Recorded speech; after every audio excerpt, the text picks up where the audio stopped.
എൻസൈക്ലോവിങ്സിൻ്റെ പുതിയൊരു വീഡിയോയിലേക്ക് നിങ്ങൾക്കേവർക്കും സ്വാഗതം. ഈ വീഡിയോയിലൂടെ നിങ്ങളുമായി ഷെയർ ചെയ്യുന്നത് SSLC വിദ്യാർത്ഥികൾ കാത്തിരുന്ന സന്തോഷകരമായിട്ടുള്ള വാർത്തയാണ് ഈ വീഡിയോയിലൂടെ നിങ്ങളുമായി ഷെയർ ചെയ്യുന്നത്. നമ്മുടെ വീഡിയോസ് ആദ്യമായി കാണുന്ന സുഹൃത്തുക്കളാണെങ്കിൽ ആദ്യമേ തന്നെ ചാനലൊന്ന് സബ്സ്ക്രൈബ് ചെയ്യുക. അപ്പോൾ നമുക്ക് വിശദാംശങ്ങളിലേക്ക് കടക്കാം. SSLC പരീക്ഷാഫലം മെയ് 9 പ്രഖ്യാപിക്കാൻ സാധ്യത.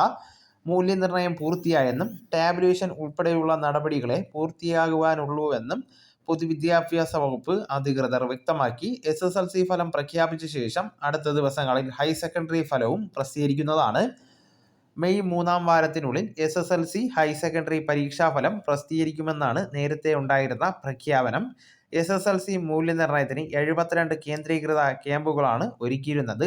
2 ഘട്ടങ്ങളായുള്ള ക്യാമ്പുകളുടെ പ്രവർത്തനം ശനിയാഴ്ച അവസാനിക്കുന്നതാണ്.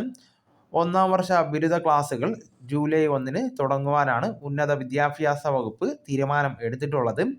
അപ്പോൾ ഈ വിവരം നിങ്ങളുടെ സുഹൃത്തുക്കളിലേക്കും മറ്റു ഗ്രൂപ്പുകളിലേക്കും ഷെയർ ചെയ്തൂടെ എത്തിക്കുവാൻ ശ്രമിക്കുക.